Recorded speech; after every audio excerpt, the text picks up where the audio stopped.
दोस्तों, TV serial Anupama के आज के एपिसोड में हमें प्रेम और अनुपमा का काफ़ी ज़्यादा इमोशनल सीन जो है वो दिखाया जाने वाला है, जिसे देखकर दोस्तों शायद आप भी इमोशनल हो जाएंगे। तो चलिए दोस्तों, शुरू करते हैं और देखते हैं कि क्या कुछ हुआ है आज के एपिसोड की शुरुआत में। तो दोस्तों, आज के एपिसोड की शुरुआत में हमें अनुपमा को दिखाया जाता है, जहां पर अनुपमा से खाना परोसने के लिए कहा जाता है। तो उसका दिल जो है वो बहुत ज़्यादा घबरा जाता है। उसे डर होता है कि कहीं प्रेम और अनिल उसे देख ना ले। इधर हम यहाँ पर प्रेम को देखते हैं, जहाँ पर प्रेम जो है वो खाने के स्वाद से हैरान होता है और अनुपमा यहाँ पर प्रेम से छुपते हुए खाना लगाती है। प्रेम उसे देखने की कोशिश करता है लेकिन उसे देख नहीं पाता। प्रेम यहाँ पर सोचता है कि ऐसा क्यों लग रहा है कि यह खाना जो है वो मम्मी ने बनाया है। इधर हम यहाँ पर अनुपमा को देखते हैं, जहाँ पर अनुपमा पूरा खाना बना लेती है और तभी हमें सीरियल में आगे जो है वो दूसरी तरफ राही और पराग को दिखाया जाता है, जहाँ पर राही और पराग की मनोहर जी से मुलाकात होती है। मनोहर जी यहाँ पर राही को पौधा गिफ्ट करते हैं और मनोहर जी पूछते हैं कि क्या राही अपने डांस अकेडमी शुरू करना चाहती है। तो राही यहाँ पर हामी भरते हुए नजर आती है और मनोहर जी कहते हैं कि आजकल लोग जो है वो मॉडर्न डांस सीखना पसंद करते हैं, क्लासिकल को कोई पूछता ही नहीं है। तो राही यहाँ पर मुस्कुराते हुए कहती है कि डांस चाहे कोई भी हो, लेकिन नींव जो है वो क्लासिकल डांस ही है। एक दिन सब क्लासिकल डांस की अहमियत जरूर समझेंगे।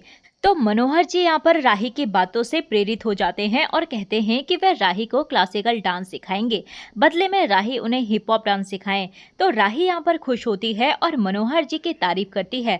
तो मनोहर जी कहते हैं कि हमने तुम्हारा डांस वीडियो में देखा है, तुम्हारे गुरु का नाम क्या है। यह सुनकर राही जो है वो चौंक जाती है। और वहीं दूसरी तरफ हमें गौतम को दिखाया जाता है, जहाँ पर महान गौतम जो है वो फोन पर किसी से कहता है कि अंश और प्रार्थना पर हर समय नजर रखी जाए। और तभी यहाँ पर परी जो है वो उसकी बातें सुन लेती है और कहती है कि आप जो है वो सब काम छोड़कर ये जासूसी क्यों करते हो। तो तभी वहाँ पर महान गौतम कहते हुए नजर आता है कि तुम सिर्फ साइज में बड़ी हो, अक्ल और उम्र में छोटी हो, ऐसे छिपकर बातें जो है वो नहीं सुननी चाहिए। तो परी कहती है कि आप इतने जोर जोर से बातें कर रहे थे कि किसी को भी सुनाई दे जाती। परी यहाँ पर गौतम को रोकती है और कहती है कि प्रार्थना को शाह हाउस में चैन से रहने दीजिए। वह गौतम को चेतावनी देती है कि अगर उसने अंश को तकलीफ पहुंचाने की कोशिश की तो अच्छा नहीं होगा, लेकिन गौतम उसे धमकाता है कि अगर उसके मामलों में दखल देगी तो अंजाम जो है वो बुरा होगा। परी यहाँ पर समझ जाती है कि खतरा जो है वो बढ़ रहा है और वह तय करती है कि अंश और प्रार्थना को तुरंत आगाह करेगी। गौतम यहाँ पर सुन लेता है और कहता है कि कुछ भी हो, लेकिन मैं उन पर नजर रखूंगा, चाहे मुझको उनके घर में ड्रोन ही भेजना पड़े। वहीं दूसरी तरफ यहाँ पर मनोहर जी जो है वो राही से पूछते हैं कि क्या तुम्हें मेरी तरह नाम भूलने की बीमारी है। तो राही कहती है कि उसका कोई गुरु नहीं है, बल्कि उसने देखकर ही डांस सीखा है। तो मनोहर जी यहाँ पर राही को मुंबई स्थित अपने डांस अकेडमी में इन्वाइट करते हैं और उससे पूछते हैं कि पिछली बार वह उनसे मिलने क्यों नहीं आई। तो राही कहती है कि मेरी तबीयत जो है वो खराब हो गई थी, इसीलिए मिलना नहीं हुआ। तो तभी वहाँ पर राही की नजर जो है वो दूसरे पौधे पे जाती है और वो पूछती है कि क्या ये पौधा आप सभी को देते हैं। तो तभी वहाँ पर मनोहर जी कहते हैं कि ये सिर्फ तुम्हारे लिए है और मेरे घर में जो कुक है ना उसके लिए है, वह बहुत अच्छा खाना बनाती है। मनोहर जी उसका नाम याद करने की कोशिश करते हैं और अनुपमा के नाम की जगह वो पूर्णिमा नाम ले लेते हैं। इसके बाद यहाँ पर राही जो है वो मनोहर जी के साथ फोटो लेती है और वहीं दूसरी तरफ हमें अनुपमा को दिखाया जाता है, जहाँ अनुपमा घर की मालकिन से कहती है कि उसे अब जाना है। मालकिन यहाँ पर कहती है कि पहले पैसे तो ले लो। तो अनुपमा यहाँ पर ऑनलाइन ट्रांसफर का सुझाव देती है, लेकिन वह जोर देती है कि पैसे लेकर ही जाओ। तो अनुपमा यहाँ पर रसोई में जाती है और तभी अनिल और प्रेम खाने की टेबल पर आते हैं।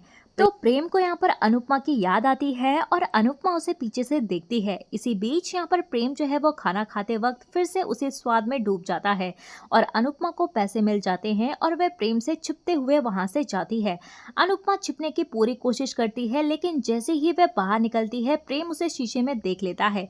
और इसके बाद जब अनुपमा जो है वो वहां से बाहर निकलती है तो वो काफी ज्यादा इमोशनल हो जाती है, दुखी हो जाती है और सोचती है कि अच्छा हुआ प्रेम ने उसके खाने के स्वाद को नहीं पहचाना। और तभी यहाँ पर अनुपमा की जो है वो टक्कर हो जाती है और उसके पैसे जो है वो नीचे गिर जाते हैं। अनुपमा पैसे उठाने लगती है और तभी प्रेम आकर उसकी मदद करता है। अनुपमा यहाँ पर प्रेम को देखकर हैरान रह जाती है और अनुपमा को प्रेम का गुस्सा याद आता है और वह घबरा जाती है। तो अनुपमा वहां से भागने लग जाती है और तभी गिर जाती है।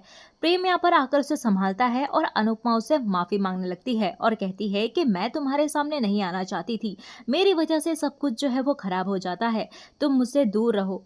वहीं दूसरी तरफ हमें राही को दिखाया जाता है, जहाँ पर राही प्रेम को कॉल करने की कोशिश करती है लेकिन वह फोन नहीं उठाता। और तभी यहाँ पर राही को उसके अनुपमा से मुलाकात के दिन जो है वो याद आता है और वह सोचती है कि कहीं गलती से प्रेम और मम्मी की मुलाकात ना हो जाए।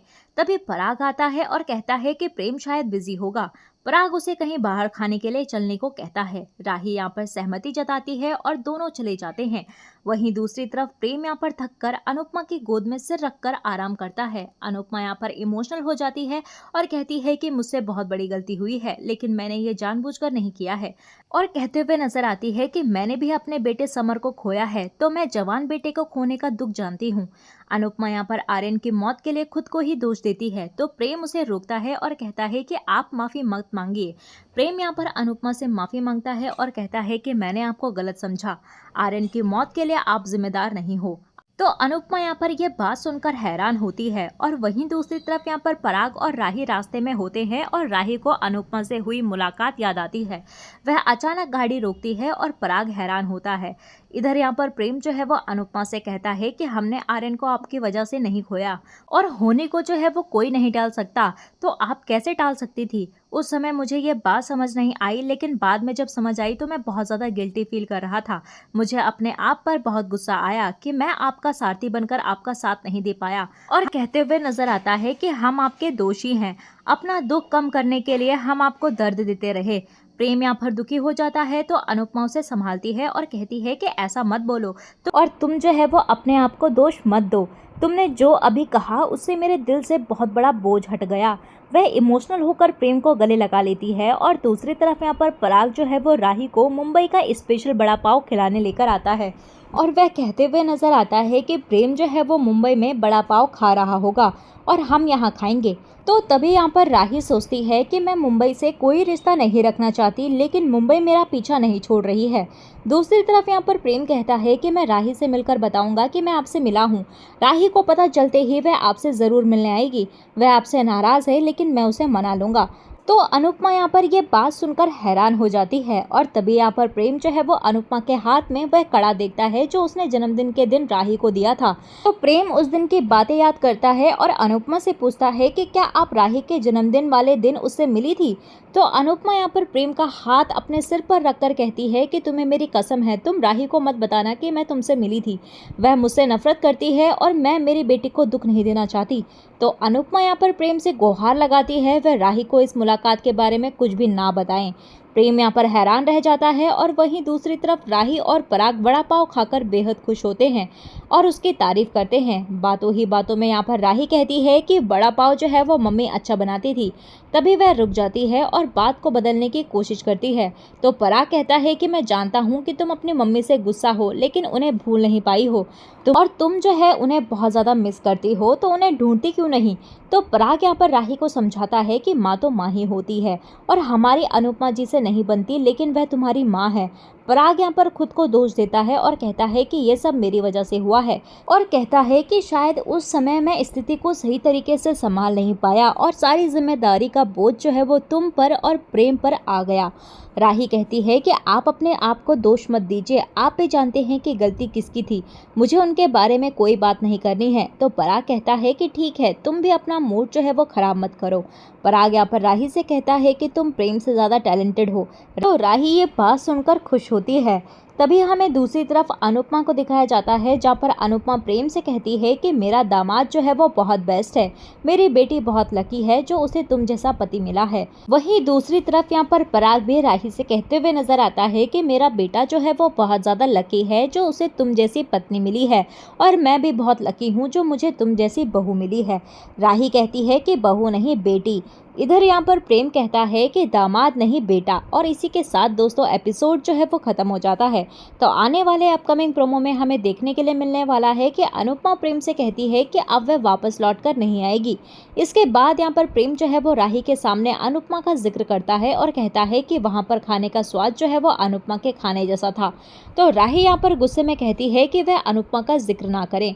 और इसी के साथ दोस्तों एपिसोड जो है वो खत्म हो जाता है। तो दोस्तों आपको आज का ये एपिसोड कैसा लगा और प्रेम ने जो है वो अनुपमा के साथ कैसा व्यवहार किया, आप लोगों को कैसा लगा, आप हमें कमेंट सेक्शन में ज़रूर बताइएगा। मिलते हैं आपको नए एपिसोड में नए अपडेट के साथ, तब तक के लिए नमस्कार। वीडियो पसंद आई हो तो वीडियो को लाइक शेयर सब्सक्राइब ज़रूर कीजिएगा।